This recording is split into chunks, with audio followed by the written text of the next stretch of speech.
Zara's husband humiliated her for her dark skin, until at the gala, she appeared and stole all the attention. "You're too dark to be seen with me in public."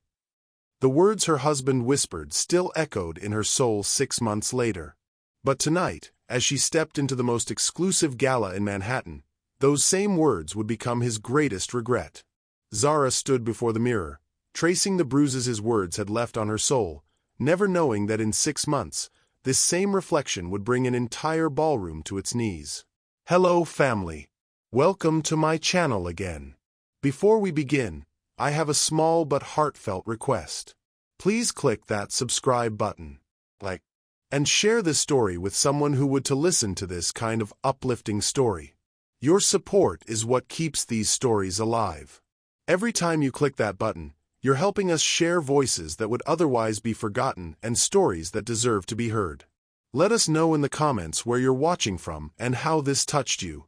Zara Jackson's fingers trembled as she applied concealer under her eyes, not to hide dark circles, but to hide the evidence of another sleepless night spent questioning her worth.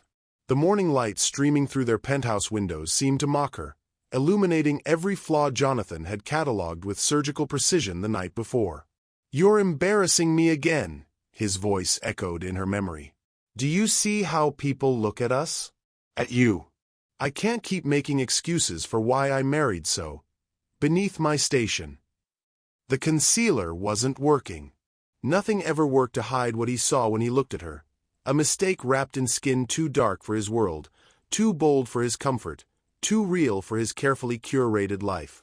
She touched her cheek, remembering when her grandmother used to call her skin kissed by the gods, when her mother would braid her hair and whisper stories of queens who looked just like her. But those voices had grown quiet, drowned out by 3 years of Jonathan's corrections, his suggestions, his helpful observations about how she might fit in better. The bathroom door was locked, but she could hear him moving around their bedroom, probably selecting another perfectly pressed shirt, another tie that cost more than most people's rent. Everything about Jonathan Gray was perfectly pressed, perfectly positioned, perfectly calculated to maintain his position in a world that had never questioned his right to belong. What would you do if someone made you feel invisible in your own home? Have you ever felt like you had to dim your light for someone else's comfort? Share your thoughts below. Your story matters. 15 miles across the city, Jonathan Gray stood in his corner office on the 42nd floor, Manhattan sprawling beneath him like a conquered kingdom. His reflection in the floor-to-ceiling windows showed exactly what he'd been groomed to be: tall, commanding, the kind of man who wore privilege like a second skin. But this morning, something felt different. Wrong. His phone buzzed with a text from his mother. "Darling, the Whitmore Foundation Gala is next month. I trust you'll handle the Zara situation appropriately this time. We can't have another incident like the charity auction." The charity auction, where Zara had worn that stunning emerald dress that made her skin glow like burnished gold, where she'd laughed too loudly at something David Chen had said, where she'd been so radiantly, unapologetically herself that people had actually stopped to stare.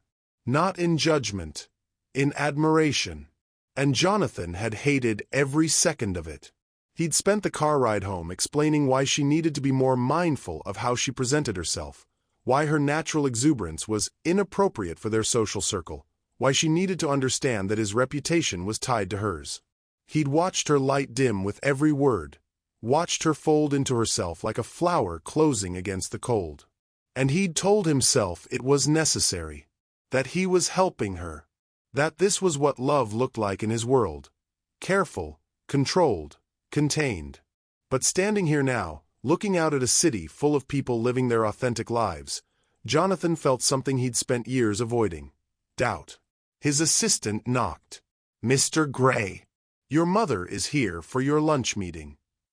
Victoria Gray swept into his office like a force of nature wrapped in Chanel, her silver hair perfectly coiffed, her smile sharp enough to cut glass. "Jonathan, darling, you look tired. Is everything all right at home?" The question hung in the air like a trap. His mother had never approved of Zara, had made that clear from the moment he'd brought her home.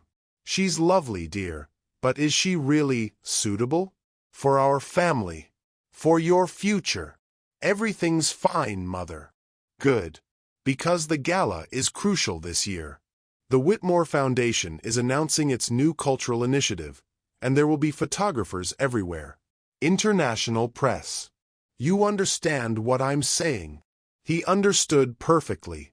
She was saying that Zara, his wife, the woman who'd once made him laugh until his sides hurt, who'd taught him to see beauty in things he'd never noticed, wasn't photogenic enough for their world. I understand. Excellent.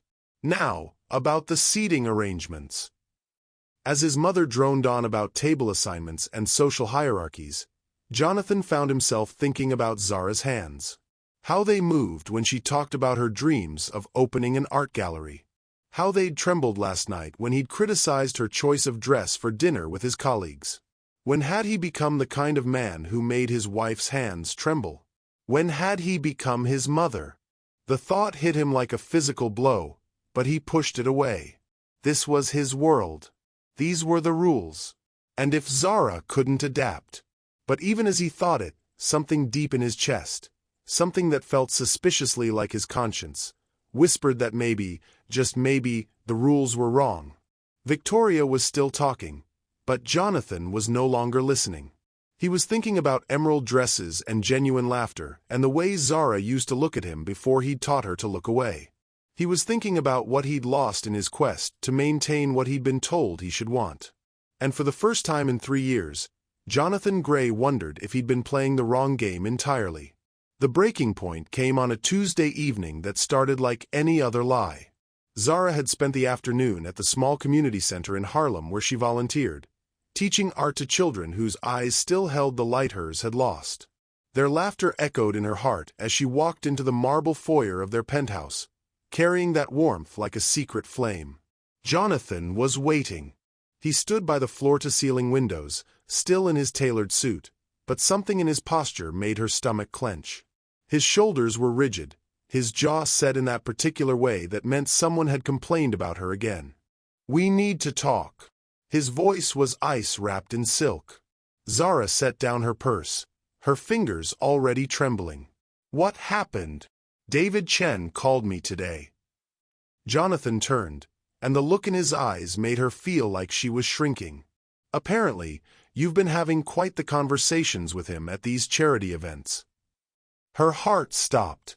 David Chen, the renowned photographer who'd been documenting the Foundation's work, who'd told her just last week that she had the most expressive eyes he'd ever captured, who'd made her feel seen in a way she'd forgotten was possible. Jonathan, it's not. Not what, Zara? He stepped closer, and she could smell his cologne, expensive and suffocating. Not what it looks like when my wife is flirting with another man in front of half of Manhattan's social elite. I wasn't flirting. We were talking about art, about the children's program. You were embarrassing me. The words came out like a slap. Again. The silence that followed was deafening. Zara could hear her own heartbeat, could feel the walls of their beautiful prison closing in around her. Do you know what he said to me? Jonathan's voice dropped to a whisper, which somehow made it worse. He said you were luminous, that you had a rare, authentic beauty. Do you understand how that makes me look? Zara blinked, confusion cutting through her fear. I don't understand. Of course you don't. Jonathan laughed, but there was no humor in it. You don't understand that when another man compliments my wife, it reflects on my ability to manage my household. The word manage hit her like a physical blow. She wasn't a person to him. She was a possession, a problem to be managed. Jonathan, please. Look at yourself, Zara. He gestured toward the mirror that dominated their entryway. Really look. She turned toward her reflection, and for a moment she saw what she used to see. Her grandmother's cheekbones, her mother's smile, skin that held the warmth of summer sunsets. But then Jonathan's voice cut through the memory. You're beautiful, I'll give you that. But you're not. You're not what people expect when they see me. Do you understand? When I walk into a room with you, people wonder what I'm doing. They wonder if I've lost my mind, or if I'm making some kind of statement. Each word was a knife, carefully placed, precisely twisted. "I've tried to help you," he continued, his voice taking on that reasonable tone that made her feel crazy for being hurt. "I've bought you the right clothes, introduced you to the right people, tried to teach you how to fit in. But you keep shining in all the wrong ways. Shining in all the wrong ways." The phrase hung in the air between them like a curse. "I don't know how to be less than I am," she whispered, and the words surprised her with their truth. Jonathan's face softened for just a moment, and she saw a flicker of the man she'd fallen in love with, the one who'd once told her that her laugh was his favorite sound in the world. But then his phone buzzed. A text from his mother, probably, or one of his colleagues, or someone else from the world that had taught him that love was conditional, that worth was measured in appearances, that some people were born to shine and others were born to dim their light so the chosen ones could glow brighter. The softness vanished. "The Whitmore Gala is in 3 weeks," he said, his voice back to business. "Mother has arranged for you to work with a stylist. Someone who understands the aesthetic we're going for." "And what aesthetic is that?" "Appropriate. Understated. Less." He gestured vaguely at her, as if her very existence was too much. Something inside Zara cracked. Not broke, cracked. Like the first fissure in a dam that's been holding back an ocean. "What if I don't want to be less?"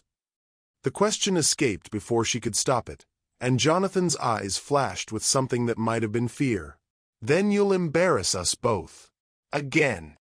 He walked past her toward his study, pausing only to deliver the final blow. "David Chen sees what he wants to see, Zara.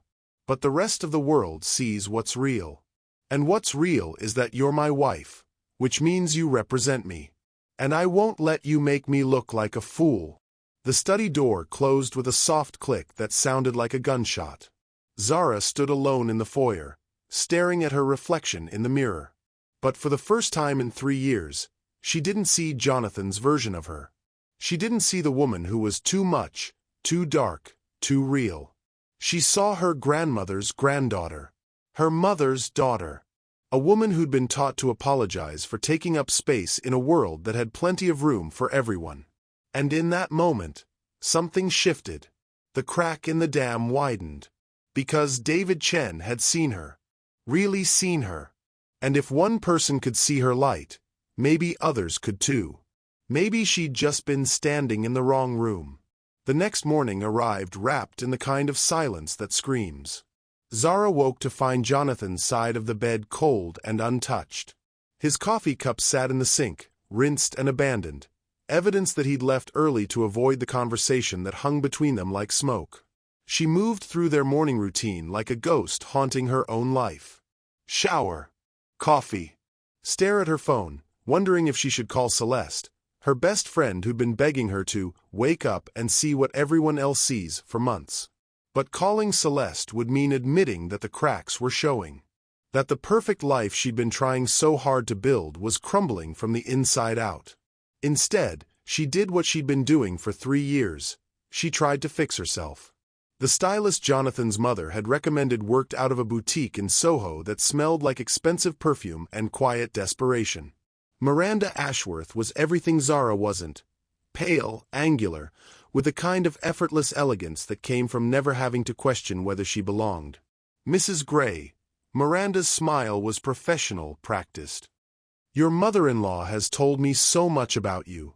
She's very invested in your success at the gala." The way she said success made it sound like a test Zara had already failed.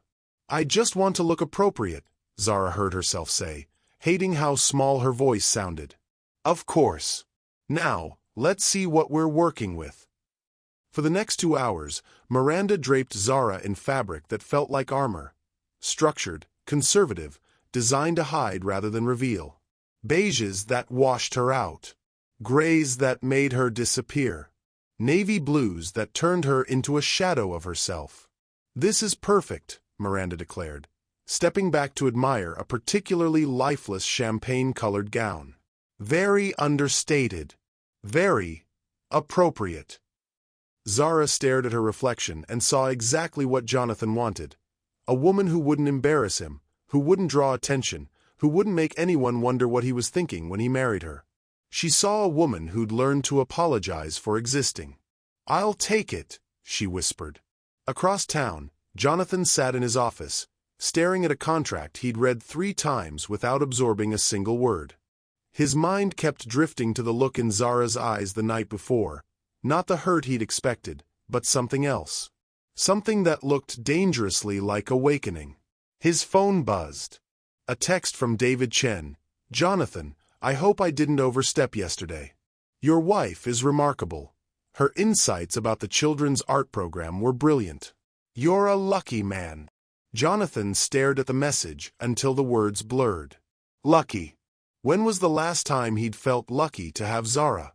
When was the last time he'd seen her insights as brilliant instead of embarrassing? When was the last time he'd really looked at her at all? His assistant knocked. "Mr. Gray, your 2 o'clock is here." The afternoon dissolved into meetings and phone calls and the comfortable rhythm of a life built on other people's expectations. But every time he closed his eyes, he saw Zara's face in that mirror. Not defeated, not diminished, but waiting. Waiting for what? At 6 p.m., his mother called. "Darling, I spoke with Miranda today. She says the fitting went wonderfully. Very appropriate choice for the gala." "Good." The word tasted like ash. "You sound tired. Is everything all right?" Jonathan found himself thinking about David Chen's text, about the word remarkable, about the way Zara used to light up when she talked about her dreams. "Mother, can I ask you something?" "Of course. When you met Father, what did you love about him?" The pause stretched so long he wondered if the call had dropped. "What a strange question, Jonathan. I loved that he was suitable, that he understood our world, our responsibilities. Love isn't just about feelings, darling. It's about building something lasting, something respectable." "But what about who he was? As a person?" Another pause. "He was exactly who he needed to be. Just as you are. Just as Zara is learning to be." After she hung up, Jonathan sat in his empty office as the city lights began to twinkle below. Exactly who he needed to be. The phrase echoed in his mind like a funeral bell. When had needed to be replaced wanted to be? When had he stopped asking what made him happy and started asking what made him acceptable? When had he taught his wife to do the same? His phone buzzed again. This time it was Zara, working late at the center tonight. "Don't wait up." She'd never worked late at the center before. She'd never told him not to wait up. Something cold settled in his stomach. Not jealousy, but recognition. The recognition that he'd pushed too hard, demanded too much, and now the woman he'd married was slipping away from him one small rebellion at a time. But instead of examining that feeling, instead of questioning why the thought of losing her made his chest tight with panic, Jonathan did what he'd been trained to do. He doubled down. He called his mother back. "I think we need to have a conversation with Zara about her activities. This volunteer work is becoming a distraction." "I couldn't agree more, darling. A woman in her position should be focused on supporting her husband's career, not playing with finger paints in Harlem." As they planned their intervention, Jonathan told himself he was protecting his marriage, protecting his reputation, protecting the life they'd built together. He told himself a lot of things. But deep down, in a place he refused to acknowledge, he knew the truth. He wasn't protecting anything. He was destroying it. One careful, calculated word at a time. The storm hit Manhattan like divine intervention wrapped in thunder and lightning. Zara had been at the community center until nearly midnight, losing herself in the rhythm of cleaning paintbrushes and organizing art supplies. Anything to avoid going home to the suffocating silence that had become her marriage. But when she finally stepped outside, the sky opened up with a vengeance that seemed personal. Her phone was dead. The subway was flooded. And every taxi in the city had apparently vanished into the storm. She was standing under the center's narrow awning, watching the rain turn the streets into rivers, when headlights cut through the darkness. A familiar black sedan pulled up to the curb, and her heart sank. Jonathan! He rolled down the passenger window, his face unreadable in the dashboard's glow. Get in. For a moment, she considered walking home in the storm. 23 blocks in a downpour seemed preferable to 20 minutes trapped in a car with a man who'd spent 3 years teaching her to hate her reflection. But lightning split the sky, and she ran for the car. The silence inside was deafening. Jonathan's cologne filled the small space, mixing with the scent of rain and something else. Something that smelled like regret, though she might have been imagining it. "How did you know where I was?" she asked, buckling her seatbelt without looking at him. "I called the center. They said you were still there." His voice was carefully neutral. "It's almost midnight, Zara. I know what time it is." "Do you?" "Because lately, it seems like you're living in a completely different world." The accusation hung between them like a challenge.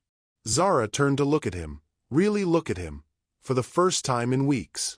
His jaw was tight, his knuckles white on the steering wheel, and there were shadows under his eyes that hadn't been there before. "Maybe I am," she said quietly. "Maybe that's not such a bad thing." Jonathan's hands tightened on the wheel. "We need to talk. Now. In a car. During a storm. When else, Zara? You're never home anymore. And when you are, you look at me like I'm a stranger." The truth of it hit her like a physical blow. She had been looking at him like a stranger, because somewhere along the way, he'd become one. The man she'd married, the one who'd once spent hours listening to her dreams, who'd held her while she cried about her grandmother's death, who'd made her feel like she was enough just as she was, that man had disappeared, replaced by someone who measured her worth in other people's approval. "You want to talk?" The words came out sharper than she'd intended. "Fine. Let's talk about why you're really here." "What do you mean?" "I mean, you didn't come to rescue me from the rain, Jonathan. You came because you're afraid of what people might think if your wife gets caught in a storm in Harlem at midnight. You came because you're always thinking about how things look." The car hit a pothole, and they both jolted. Jonathan pulled over under a streetlight, the engine idling as rain hammered the roof like accusations. "That's not fair." "Isn't it?" Zara turned in her seat to face him fully. "When was the last time you asked me how I felt about something? Not how I looked, not how I seemed to other people, but how I actually felt." Jonathan opened his mouth, then closed it. The silence stretched between them like a chasm. "I thought so," she whispered. "I'm trying to protect you," he said finally, his voice raw. "You don't understand what my world is like. How cruel it can be. How quickly they'll tear you apart if you give them a reason. Your world." The phrase escaped like a laugh, but there was no humor in it. "Jonathan, I've been living in your world for 3 years. I know exactly how cruel it is. The difference is, I thought you were supposed to be my shelter from it, not another storm I had to weather." Something cracked in Jonathan's expression, a fissure in the careful mask he'd been wearing for so long that she'd forgotten what his real face looked like. "I never meant." He stopped, swallowed hard. "I never meant for you to feel like that. But I do. Every day. I feel like I'm drowning in your expectations, suffocating under your corrections, disappearing under your improvements." Her voice broke on the last word. "I used to love myself, Jonathan. I used to think I was beautiful. I used to believe I had something valuable to offer the world." "You are beautiful. You do have something valuable. Then why do you keep trying to change me?" The question hung in the air like a prayer, desperate and raw and completely honest. Outside, the storm raged on, but inside the car, everything had gone still. Jonathan stared at her, and for a moment, she saw him, really saw him. Not the polished executive or the dutiful son, but the man who'd once told her that her laugh was his favorite sound in the world. The man who'd cried when she'd said yes to his proposal. The man who'd promised to love her exactly as she was. "I don't know," he whispered, and the admission seemed to surprise him as much as it did her. I don't know when I started believing that love meant fixing instead of accepting. I don't know when I became someone who makes you feel small instead of someone who makes you feel infinite.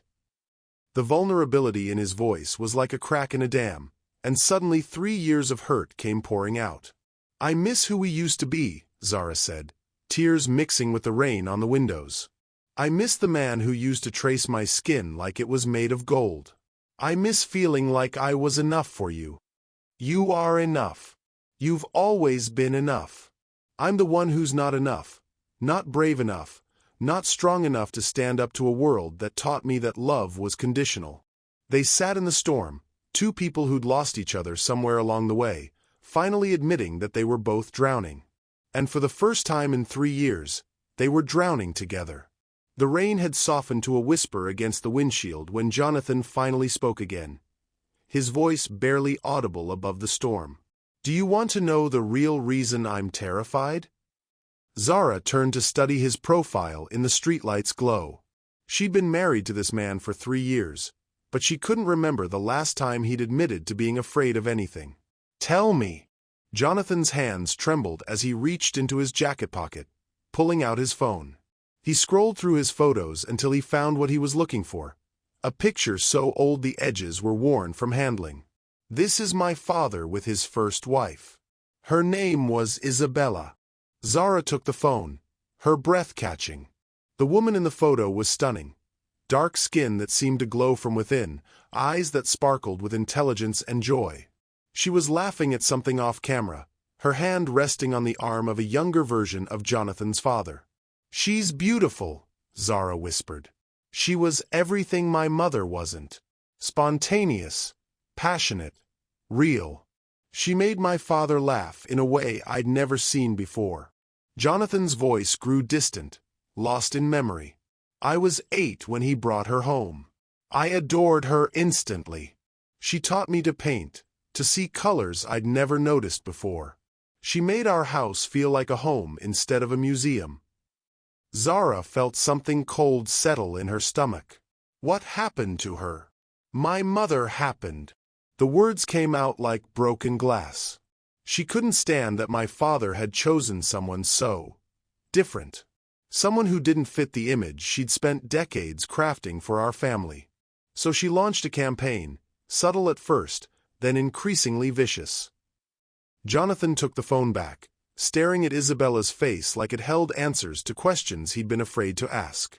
She convinced my father that Isabella was embarrassing him at social events, that people were talking, that his business relationships were suffering because his wife was too visible, too authentic, too much herself. Jonathan. Zara's voice was barely a whisper. It took 2 years. 2 years of constant pressure, constant criticism, constant suggestions that maybe Isabella would be happier somewhere else. Somewhere she could be herself without reflecting poorly on the family name. His laugh was bitter. My father started believing it. Started seeing Isabella through my mother's eyes instead of his own. The pieces were falling into place, creating a picture that made Zara's heart break for the 8-year-old boy who'd watched love die by 1,000 cuts. He divorced her, she said. It wasn't a question. He divorced her. And 6 months later, he married my mother, a woman who looked perfect in photographs, who said the right things at dinner parties, who never made anyone uncomfortable by being too real. Jonathan's voice cracked. Isabella sent me a letter on my 9th birthday. She said she'd never forget our painting lessons, and that someday I'd understand that love isn't about fitting in, it's about finding someone who makes you want to be brave enough to stand out. Tears were streaming down Zara's face now. You kept the letter? I burned it. The admission came out like a confession. My mother found it and told me that holding on to the past would only hurt me. That Isabella was gone because she hadn't been strong enough to adapt, and that I needed to learn from her mistakes. Oh, Jonathan. I learned, all right. I learned that love wasn't enough. That being yourself was a luxury some people couldn't afford. That if you wanted to keep someone, you had to make them acceptable to the world that mattered. He turned to look at her, his eyes bright with unshed tears. And then I met you. The words hung between them like a bridge across an impossible chasm. You were everything Isabella had been, radiant, authentic, unafraid to take up space in the world. And I fell in love with you so hard it terrified me. His voice broke completely. Because I knew what happened to women like you in my world. I knew how they got torn apart, piece by piece, until there was nothing left but shadows and apologies. So you decided to tear me apart first, Zara said, understanding flooding through her like ice water. You decided to save me from them by becoming them. I thought I was protecting you. I thought if I could just smooth your edges, make you fit their expectations, then you'd be safe. Then I could keep you. He laughed, but it sounded like sobbing. I became everything I'd hated about my mother. Everything that had destroyed the only real love I'd ever seen. Zara reached across the space between them, her fingers finding his cheek. What happened to Isabella? After the divorce, she moved to Paris, became a successful artist, married a man who celebrated her exactly as she was.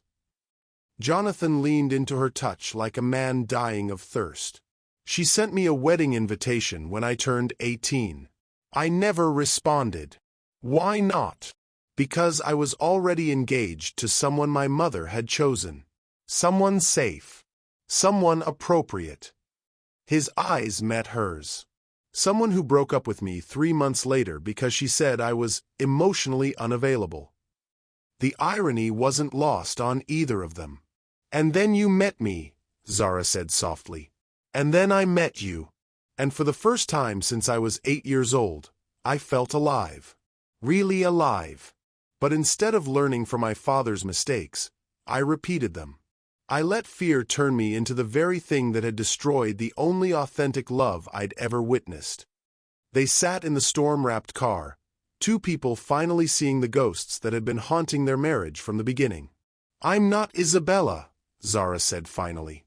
No, Jonathan agreed. You're not. You're stronger than she was. Braver. And I'm more broken than my father ever was. Have you ever realized that you were repeating patterns from your past without even knowing it? Sometimes our biggest fears create the very outcomes we're trying to avoid. What patterns do you think you might be unconsciously repeating? Share your thoughts below. But maybe, Zara whispered, broken things can be repaired. The storm had passed, leaving the city washed clean and gleaming under the streetlights. But neither of them moved to start the car. For the first time in 3 years, they had found something more precious than comfort. They had found truth. Tell me about your grandmother, Jonathan said quietly, his voice still raw from confession. You mentioned her once, early in our relationship, but I never really listened. I want to listen now. Zara's breath caught. No one had asked her about grandmama in so long that the memories felt like treasures she'd buried to keep them safe. Her name was Amara. She raised me after my parents died in that car accident when I was 12. Zara's fingers traced patterns on the fogged window. She was this tiny woman with hands that could create magic, quilts that told stories, gardens that bloomed in impossible places, meals that could heal heartbreak. What did she tell you about yourself? The question was so gentle, so genuinely curious, that Zara felt something inside her chest unfurl like a flower that had been waiting years for sunlight. She used to say that God had kissed my skin with starlight, that I carried the strength of queens in my bones. Zara smiled, the first real smile she'd worn in months. Every morning, she'd make me look in the mirror and say 3 things I loved about myself. Not things I wanted to change, not things that needed improvement, things I loved exactly as they were. Jonathan's hand found hers in the darkness, his fingers intertwining with hers like they used to do when they were first dating, when touching her felt like coming home. What would you say? In the mirror. I love my eyes because they see beauty everywhere. I love my hands because they create things that matter. I love my skin because it tells the story of where I come from. The words came out like a prayer, like muscle memory returning after a long sleep. She made me promise that no matter who I married, no matter where life took me, I would never let anyone convince me that I was less than magnificent. I broke that promise for you, Jonathan said, his voice thick with regret. I convinced you that you were less than magnificent. No. Zara turned to face him fully. I broke that promise for myself. I let fear make me forget who I was. I let your fear become my fear. They sat with that truth for a moment. Two people finally admitting their shared responsibility in the slow destruction of something beautiful. I want to show you something, Jonathan said suddenly. He pulled out his phone again, scrolling until he found what he was looking for. This is from our wedding day. The photo filled the screen. Zara in her grandmother's vintage lace dress, her natural hair crowned with flowers, her skin glowing with joy and love and absolute certainty that she was exactly where she belonged. And Jonathan beside her, looking at her like she was the answer to every question he'd ever asked. Look at your face, he whispered. Look at how you're looking at me. In the photo, Zara was gazing at Jonathan with such pure, unguarded love that it took her breath away. There was no doubt in her eyes, no apology in her posture, no dimming of her light to make room for his. I was so happy, she breathed. You were radiant. You were everything I'd ever dreamed of and things I'd never dared to dream. Jonathan's thumb traced over the screen. And look at me. Look at how I'm looking at you. In the photo, Jonathan's expression was one of wonder, of gratitude, of a man who couldn't believe his luck. There was no calculation in his eyes, no concern about what others might think, no fear masquerading as protection. You looked at me like I was a miracle, Zara said softly. You were. You are. He set the phone down and turned to face her. Zara, I want to ask you something, and I need you to be completely honest with me. Okay. If we could go back, not to change what happened, but to start fresh from this moment, what would you need from me? What would it take for you to trust me with your light again? The question hung between them like a bridge she wasn't sure she was brave enough to cross. But looking at him now, seeing the genuine remorse in his eyes, the desperate hope, the man she'd fallen in love with finally fighting his way back to the surface, she felt something she hadn't felt in years. Possibility. I would need you to see me, she said finally. Really see me. Not the version of me that fits into your world, but the version of me that exists when I'm teaching children to paint, when I'm laughing with Celeste, when I'm dancing in the kitchen to music you hate.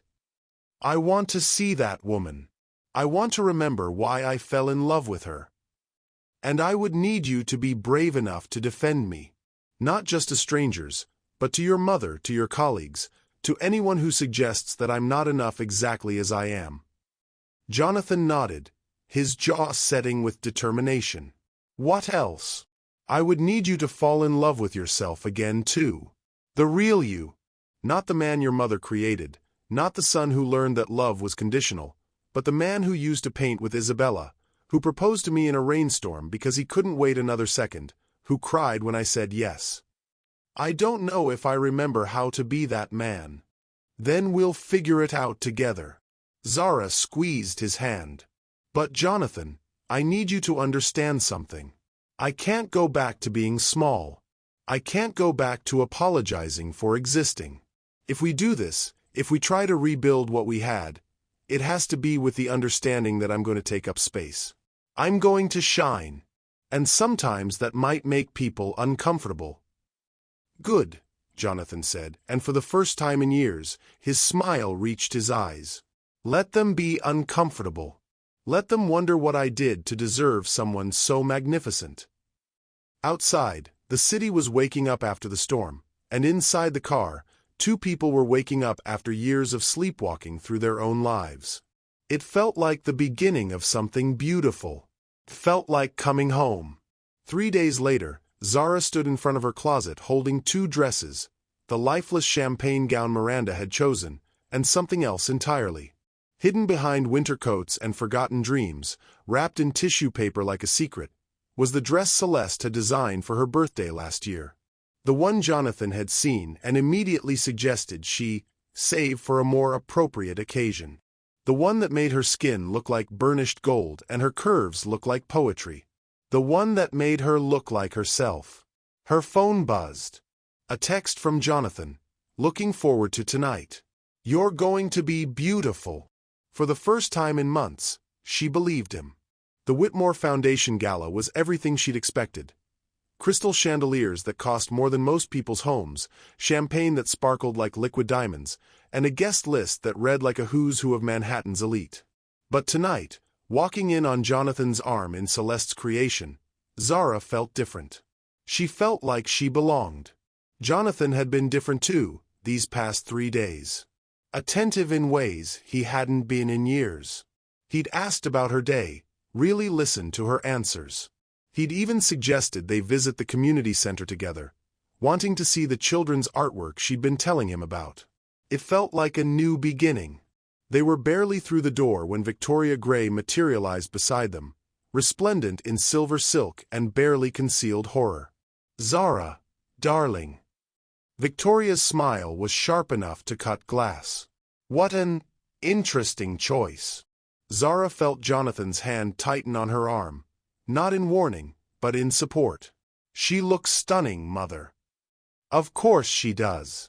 I just meant—" Victoria's eyes swept over Zara's dress, her natural hair styled in an elegant updo that showcased her grandmother's pearl earrings, her skin glowing with confidence instead of concealer. "It's very bold." "Thank you," Zara said, lifting her chin. "I feel beautiful." Victoria's smile faltered for just a moment before snapping back into place. "Well, that's what matters, isn't it? Feeling beautiful. Even if—" "Even if what, Mother?" Jonathan's voice carried a warning. "Nothing, darling. Nothing at all. Now come, there are some people I'd like you both to meet." The next hour passed in a blur of introductions and small talk.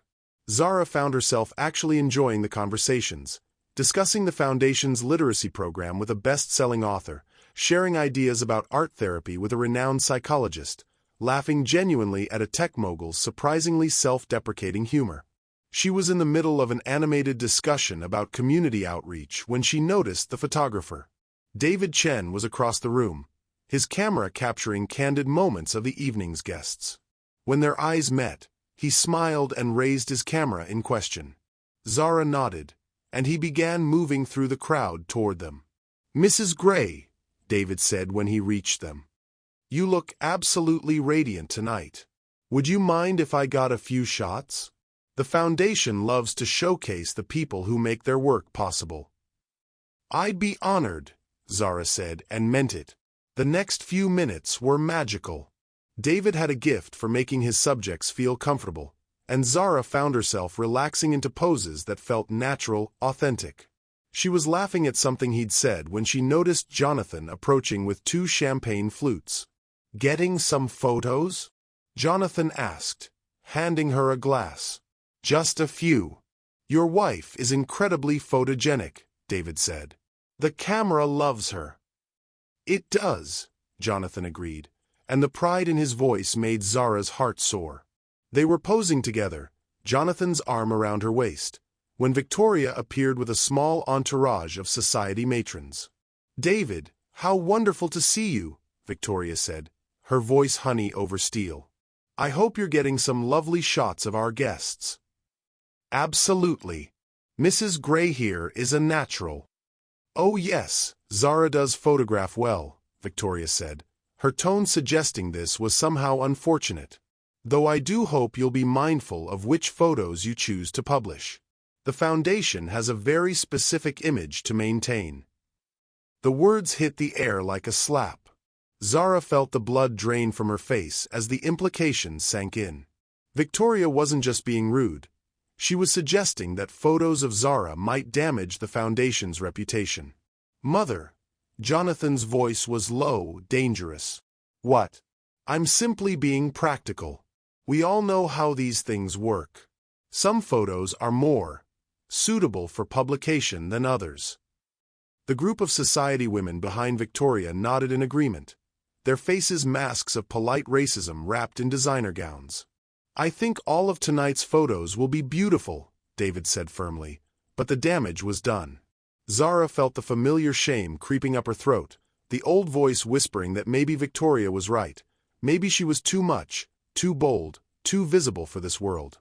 But then she looked at Jonathan, waiting for him to defend her, to stand up to his mother the way he'd promised he would. The silence stretched like a chasm. "Perhaps Mother has a point," Jonathan said finally, his voice barely above a whisper. "We should be mindful of the Foundation's image." The words hit Zara like a physical blow. After everything, after the storm, after the confessions, after the promises, he was still choosing them over her. "Excuse me," she managed, setting down her champagne glass with trembling hands. "Zara, wait." But she was already walking away, her heels clicking against the marble floor like a countdown to the end of everything she dared to hope for. Behind her, she heard Victoria's satisfied voice. "Really, Jonathan, I don't know what you were thinking. Some people simply aren't meant for this world." And the worst part, the part that shattered her completely, was that Jonathan didn't disagree. He didn't say a word. Have you ever had someone promise to change, only to revert to old patterns when it mattered most? Sometimes the people we love most are the ones who hurt us deepest. What would you do in Zara's situation? Share your thoughts below. Zara kept walking until she reached the ladies' room, where she locked herself in a stall and finally let the tears fall. 3 days of hope. 3 days of believing that love could conquer fear. 3 days of being a fool. Zara sat in the marble bathroom stall, her grandmother's pearls cold against her throat, listening to the muffled sounds of the gala continuing without her.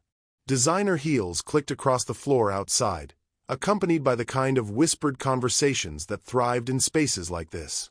"Did you see what happened out there? Victoria Gray putting that woman in her place? About time." I don't know what Jonathan was thinking, bringing her to an event like this. Some people just don't know their place. Each word was a knife, but instead of cutting her down, they seemed to be cutting away something else, the last threads of doubt about who she was and what she deserved. Zara pulled out her phone with shaking hands and called the one person who'd never made her question her worth. "Celeste, I need you to come get me." "Zara, what's wrong? You sound..." "I'm done. I'm finally done." 30 minutes later, Celeste Rivera burst through the bathroom door like an avenging angel in vintage Valentino, her dark eyes blazing with protective fury. "Where is he? Where's that spineless excuse for a husband so I can tell him exactly what I think of?" "Celeste." Zara emerged from the stall, her makeup repaired but her resolve unshakable. "I need you to help me make an entrance." "What kind of entrance?" Zara looked at herself in the mirror. Really looked. She saw her grandmother's cheekbones, her mother's strength, her own unbreakable spirit that had survived 3 years of systematic dimming. The kind that reminds everyone in that ballroom exactly who they're dealing with. Meanwhile, Jonathan stood frozen in the spot where Zara had left him, Victoria's words echoing in his ears like a death sentence. "Some people simply aren't meant for this world." The phrase repeated itself over and over until it became a mantra of everything he'd been taught to believe, everything he'd been conditioned to accept. But then David Chan appeared beside him, his camera hanging around his neck like a weight. "That was brutal," David said quietly. "I don't know what you mean." "Don't you?" David's voice was calm, but there was steel underneath. "I've been photographing society events for 15 years, Jonathan. I've seen a lot of cruelty disguised as propriety. But what just happened to your wife?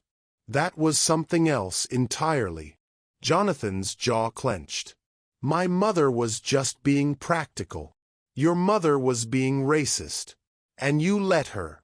The word hung in the air between them like a challenge. Jonathan wanted to deny it, to explain it away, to retreat into the comfortable fiction that this was about appropriateness rather than prejudice. But he couldn't. Not anymore. "You want to know what I see when I look through my lens?" David continued. "I see truth. And the truth is, your wife is the most genuinely beautiful person in this room. Not because of how she looks, though she's stunning, but because of who she is.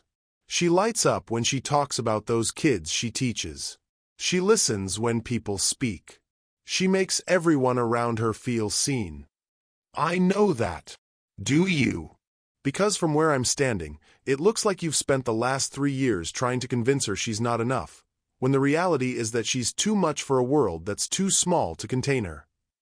Jonathan felt something crack inside his chest. Not his heart, but the armor he'd built around it. And you know what the real tragedy is? David's voice softened. She loves you.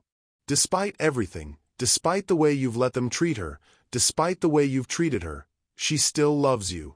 I can see it in every photo I've taken of you two together. But love isn't enough when it's not backed up by courage. What are you saying?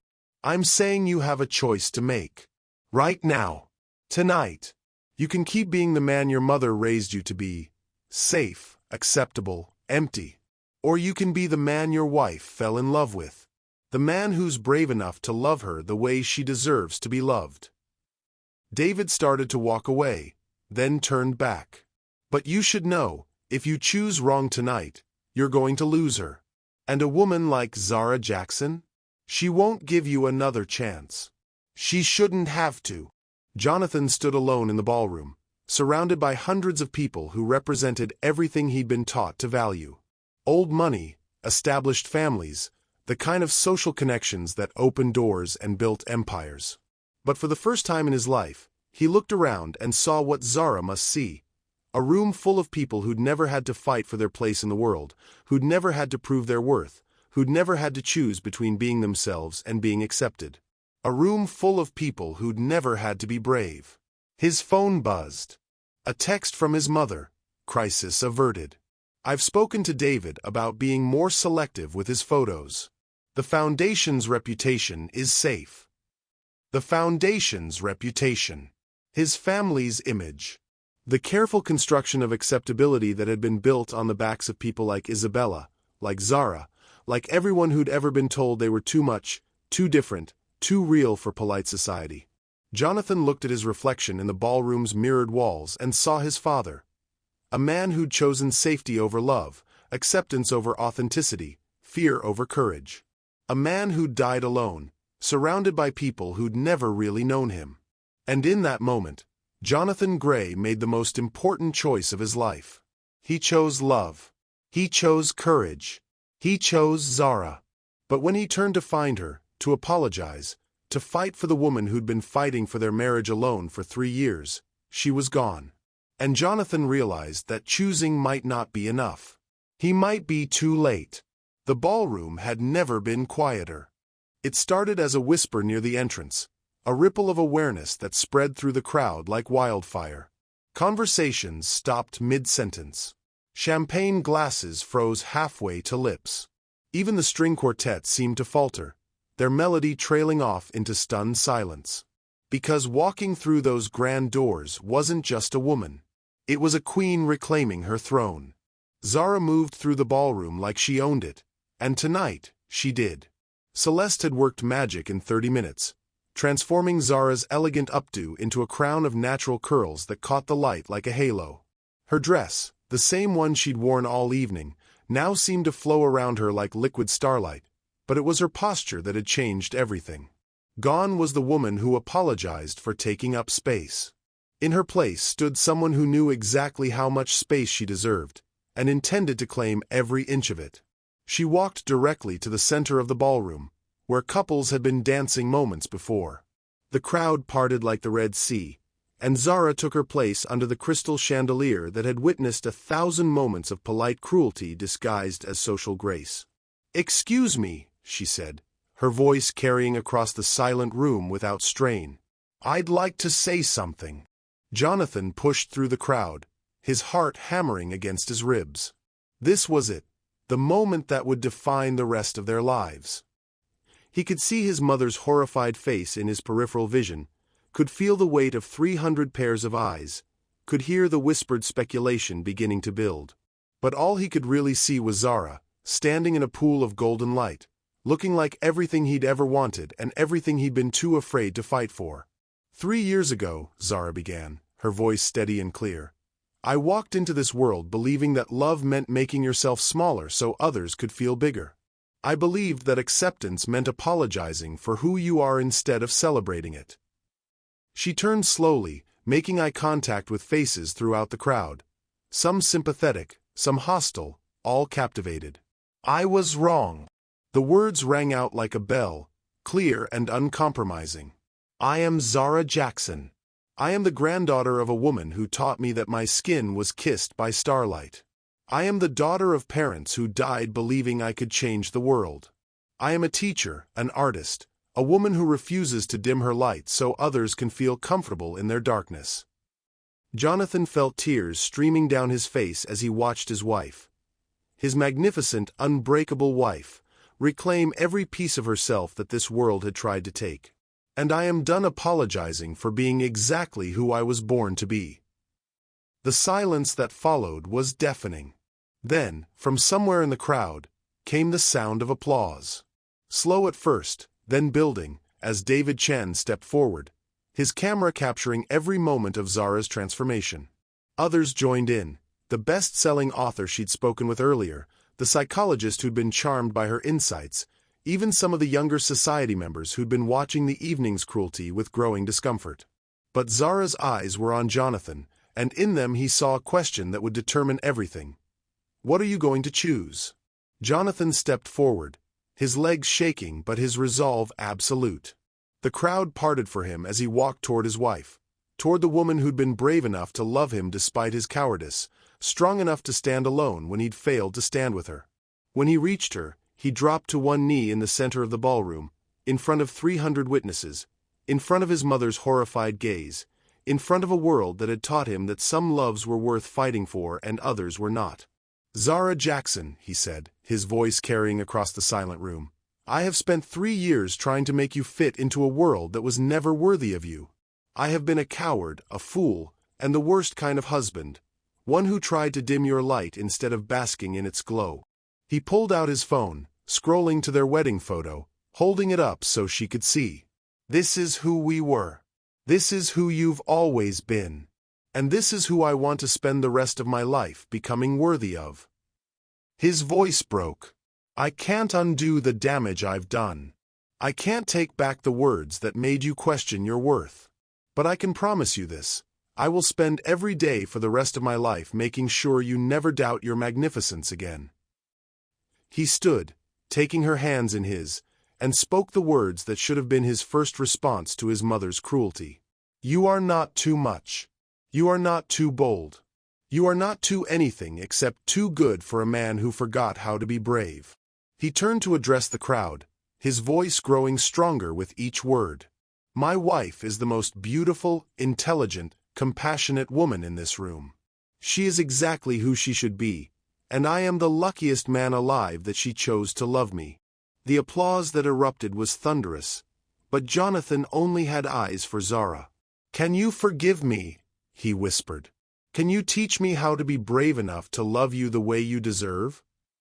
Zara looked at him for a long moment, this man who'd broken her heart and was now offering to spend his life putting it back together.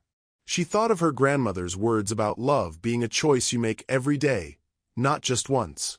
Yes, she said, and the word carried across the ballroom like a promise. But Jonathan, I'm never going to be small again. I'm never going to apologize for taking up space.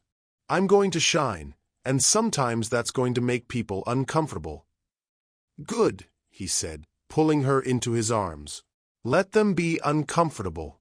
Let them wonder how I got so lucky. As they danced under the crystal chandelier, surrounded by a crowd that was finally seeing them both clearly, Zara felt something she hadn't felt in 3 years. She felt like herself. And for the first time since their wedding day, when Jonathan looked at her, she saw the man who'd fallen in love with her light instead of the one who'd tried to dim it. What does it mean to you to love someone exactly as they are? Sometimes the greatest act of love is having the courage to let someone shine, even when their light makes others uncomfortable. How do you choose to love the people in your life? Share your thoughts below, because every love story deserves to be celebrated. Outside, the storm had passed, leaving the city washed clean and gleaming with possibility. Inside, two people had found their way back to each other, not by changing who they were, but by remembering who they'd always been meant to be. Together.